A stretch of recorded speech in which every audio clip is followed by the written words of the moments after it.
Schoology every single grade, and that's the story of the evolution of Wade. So, small problem. I was just leaving my house to go up to Nashville School of the Arts on the weekend and film your 3-6 AV lesson. Problem. We got an email that they're waxing the floors this weekend and nobody can get inside the building because it has fresh wax all over the floors. So, I'm gonna have to come up with a plan B. I think the plan is sneak into one of those big box stores like Depot or Staples and try to teach you the whole lesson on a whiteboard without getting kicked out. Seems logical to me. Well, we're here at Depot to try to film letter A. Let's see how this works. All right, letter A is 8x minus x squared minus x to the fourth. We got to figure out where it's decreasing. All right, increase, decrease, maximum, minimum. 4 words mean take the first derivative and draw a number line. So f prime of x would be 8 minus 2x minus 4x to the third, right? Okay, we're looking for decreasing. All right, now well, that didn't last very long before they found me, so I just went ahead and bought one. Let's go learn in the park. All right, so we bought a miniature dry erase board for like 20 bucks. We're gonna teach it this way now. Okay, where were we before we got kicked out of Depot? Now, we've got f prime of x equals 8 minus 2x minus 4x squared. All right, by the way, you recognize this bridge? This is the famous bridge from the Pete Wade rap video where I said, I feel like jumping off this bridge. Back to the problem, there's a trick. When we do decreasing, don't we just take one derivative, right? And then set it equal to 0, start doing the number line? There's a trick in the writing. Do you see where it says the derivative is decreasing? You see that part? Okay, so not where is the function decreasing, where is the derivative decreasing? The word derivative is always worth a prime. But then the word decreasing or increasing or maximum or minimum is also worth another prime. So secretly it's a prime of a prime. First time ever we've had a secret double derivative. So we've got to go one more. So from now on, I want you to watch out for maximum of the derivative, minimum of the derivative, derivative increase, derivative decrease. It's a secret prime, okay? So the double derivative, let's try that. So the derivative of 8 is going to be 0, negative 2x is going to be negative 2, and then 4 times 3 is negative 12x squared. There's your double derivative. Now, to do the number line test, set that equal to 0. Case 1, there's no case 2 because there's no does not exist. There's no x on the bottom that would cause a divide by 0. So let's just do the case 1 only. If you do the first derivative and set that equal to 0, you're going to be stuck on the test. Here, you're going to be fine. All right, so first priority. I don't like my x's to be negative. Whatever I'm solving for, I don't ever want it to be negative if I can help it. You see that negative 12x squared? We don't want that. Add it to the other side, to the 0, okay? Then that'll give us negative 2 equals a positive 12x squared. Much better. Divide both sides by 12. X squared equals negative 2 over 12. Of course, that would reduce to negative 1/6, but that doesn't even matter because look at this. When you take the square root of both sides, you cannot take the square root of a negative number. Now, I know you learned imaginary numbers in previous classes. There are no imaginary numbers in Calc 1. So don't take the square root of a negative, all right? Just say none. So that means for the first time ever, you know what we just got? We just got nothing from case 1. There is no case 2. You make a number line, but there are no marks. There are no landmines. There are no critical numbers. Nothing is marked, just a blank number line. First time we've ever had that happen. So I'm going to make the number line. I'm going to label it F double prime because that tells me what to plug it back into. No marks for the first time ever. Now here's where students make their mistake. Once they get none right here, they just bail out of the problem and they say the answer is none. Wait a minute, the answer is not necessarily none. You still have to do the number line test even if you have nothing marked on it. Don't we have to pick a sample point? Now, normally if you have a mark, don't you want to pick a sample point that's lower and a sample point that's higher than the mark? Without any marks, you can literally pick any number in the entire world you want to pick. Pick any sample point, like 1, like 2, like 0, like 1,000, anything you want, okay? There's only one group here. It's going to be either plus or minus. It's got to be one or the other. So if we take that 1 and we plug it back into the double derivative, negative 2 minus 12x squared, all right, 1 squared is 1 times negative 12 is negative 12. Negative 2 minus 12 is negative. It does not matter what you plug back into this double derivative. It's all going to come out to be negative. So we put a minus sign right there. All right? So, in conclusion, where is the derivative? Decreasing. That would be where the double derivative is negative. Negative is a decreasing word, or decreasing is a negative word. And sure enough, it is negative forever. So your final answer is negative infinity to infinity. How about that for an interesting problem with no critical numbers for the first time? Pretty cool. Now, if you're familiar with Mr. Wade, you know that I can sunburn in 5 minutes, and I do not have my SPF 50 plus on today. Therefore, let's see if we can find a better area with 0 sunlight, because I will get fried. All right, we're inside now, so that's better. A little echoey in here, but we're ready for letter B. If you recognize this staircase, by the way, it does appear in the opening to The Evolution of Wade in the theme song. I talked to my friend Steve Smith, computer hacker. And also, this lobby was where the original rap video was filmed back when we were on quarantine for the very first time. Maddox. Pete, wait back. So, let's see if we can make sense out of letter B. Now we've got g of x. I don't know what g of x is. And there's supposed to be an x right there. It's x times f of x, but I don't know what f of x is either. So I don't know f, I don't know g. I have 2 unknown equations, but if you distribute x into whatever f of x is, you'll get g of x. So we have very little information, but just enough to solve the problem. So we're looking for the tangent line to g at x equals 2. Now, how do we find the tangent line in any situation, right? 3 things: x, y, m. Let's make our list. So x, y, m. X is given as 2. Y we don't know. But now, how would you find the y coordinate that goes to 2? Wouldn't you plug it into the original equation? Isn't that the only way to find a y coordinate? So isn't the y coordinate whatever g of 2 is? Now remember, this is the tangent line to g, so pay attention to the letter, because the letter will matter. What about the slope? Isn't the slope the derivative at 2 to the g curve? So isn't it g prime of 2? All right, so we need to find several things here. First, let's find g of 2. And we can take 2 and we can plug it into the g equation, sort of, even though we don't have a lot of information here. At least we know g of x equals x times f of x. So g of 2 equals 2 times f of 2. We know that much. All right, we're getting somewhere now. Now, how do you find g prime of 2? Don't you have to find g prime of x in general before you can find g prime of a number? So we need g prime of x. Well, look up here. It's a variable times a variable group. That means it's ho-de-hi plus hi-de-ho. This is the product rule. Okay, more abstract product rule in this chapter. So, second term stays the same, f of x, times derivative of the first. Derivative of x is 1. Plus the first one stays the same, x, times the derivative of the second. The derivative of f of x is f prime of x. There is your product rule. By the way, if you're wondering why I'm writing on a music stand that is actually labeled with my name, believe it or not, this music stand dates back to 1984 when I first started playing violin. And when I served as concertmaster, the top violinist in my college symphony, this was actually the music stand that I would bring with me if I were out performing a solo or performing somewhere in public.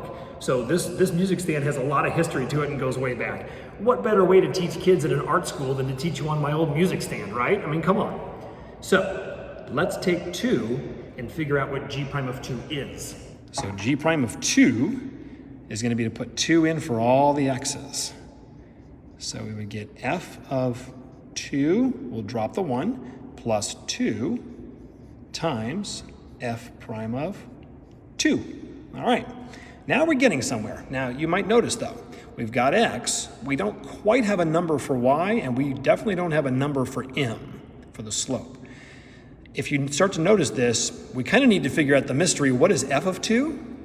And what is f prime of 2? Those are the two things we don't know. Now the trick here is that I haven't even given you an equation for f of x. So how are we supposed to pull this thing apart and figure out what's in it?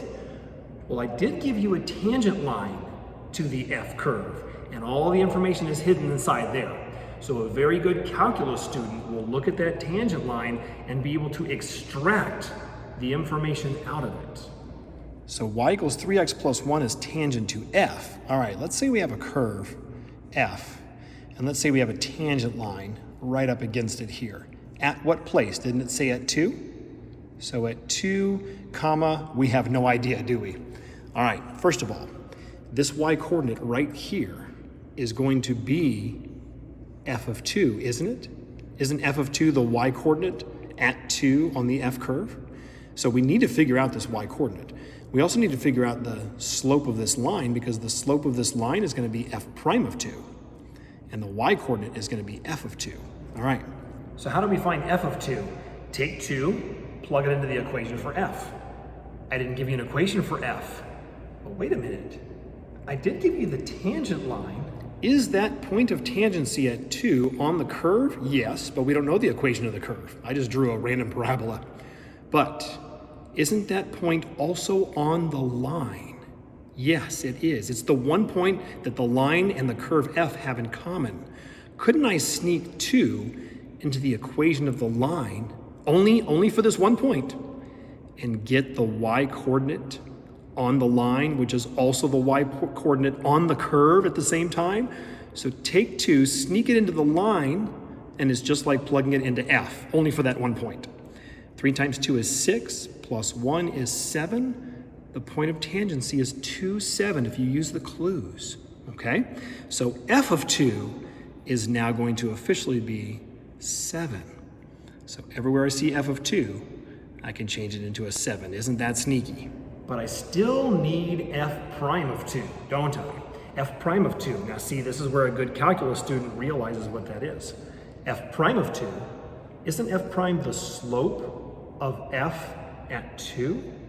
We need the slope of the tangent line at x equals 2, and that's f prime. Gee, I wish we knew f prime of 2, right? Wait a minute. The slope of the tangent line to f at 2, otherwise known as f prime of 2, is the slope of the tangent line. Didn't you learn back in the old integrated classes that this is called y equals mx plus b? That's the m. That's the slope of the tangent line. That's f prime of 2 right there. It was sitting there in plain sight. So f prime of 2 is 3, the slope of the tangent line to f at 2. Now you can solve the puzzle. So g of 2 is 2 times 7. G of 2 is 14. And 7 plus 6 is going to be 13. I just want to point out that this $20 cheap board erases better than the shower board in my classrooms. Let that tell you something, right? So the final answer is y minus 14 equals m times x minus x1, which is 2. There's your answer with a little bit of detective work. And that is probably the most advanced problem in the chapter right there. But a lot of great knowledge right there. All right, I hear custodians. We probably need to move this somewhere else. Let's do the next problem, whatever place we can find. Let's get out of here. So I was driving to another location to try to film this. Well, unfortunately, I left the little dry erase board on top of the car, and it kind of slipped off and went into traffic and got run over. So I'm going to attempt to teach you the next problem on this glass door. All right, so this is one of the most pivotal parts that I will ever teach you in calculus, one of the foundations of calculus. I never thought I'd be teaching you on a window, but this is going to work. We're going to figure this out. So here's the game. The game is that this is called a secant line. A secant line connects 2 points, just like it did back in integrated 3. This is called the tangent line. Doesn't that nick the edge of the curve at B? We've talked about that too. Hopefully you can read that. All right, so the game is A is going to stay on the curve, and A is going to start to take a little ride along the curve and get closer and closer to B as it goes down the roller coaster. But the B has to stay still, all right? So what happens when A gets super close to B?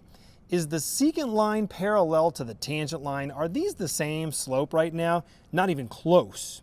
But when A gets closer and closer to B, the secant line gets a little shorter and a little shorter and a little shorter, and eventually the secant line's slope, that dashed line, gets very close to the slope of the tangent line. So that's what we're going to put it in the blank there.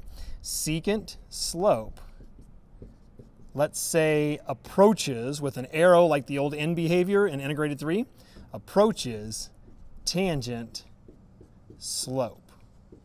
All right? Now, the second blank. What happens to the secant when you get super duper close?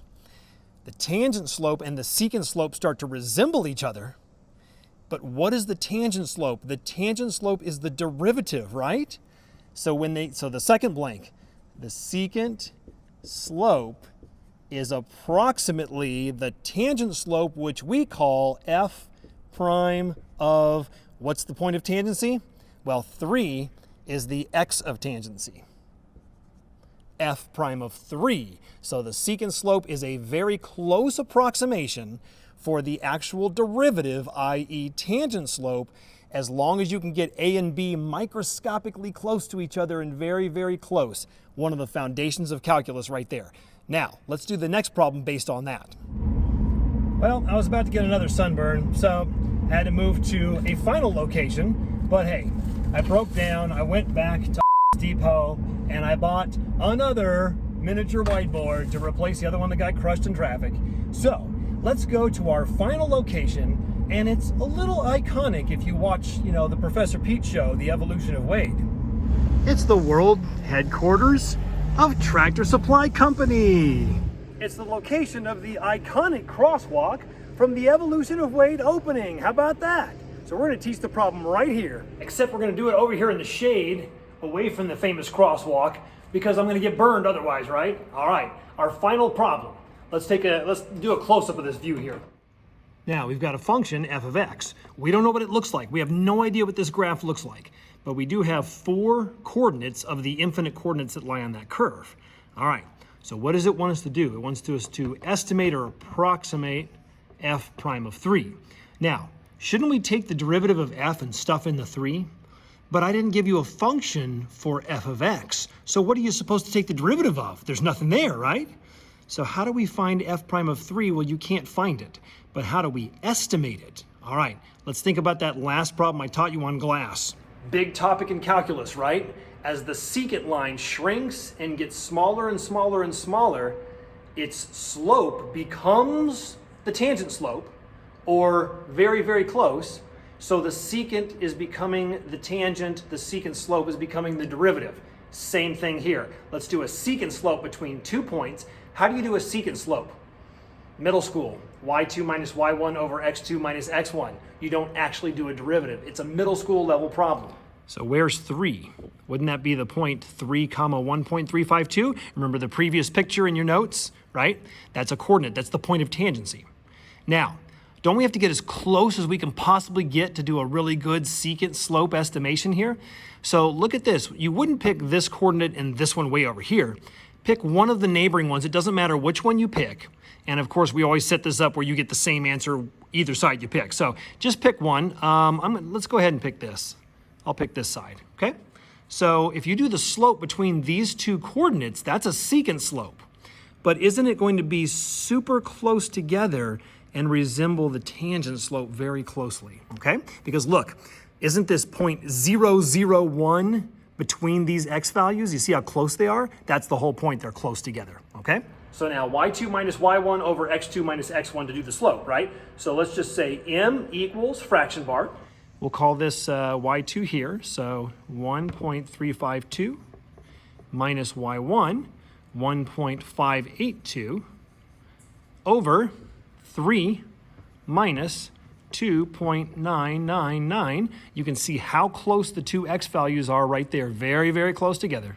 So we're like microscopically small here for our secant line. Why is there a bug out here? Well, I'm outdoors. No wonder. 0.001 is the difference between these. Now, no calculator, all right? So the 1 minus 1 is just going to be 0, all right? 0 point. And a smaller minus a bigger is a negative, so you can get that out of the way first. Now, I just want you to think of the difference between 352 and 582. So how far apart is, just think 352 and 582.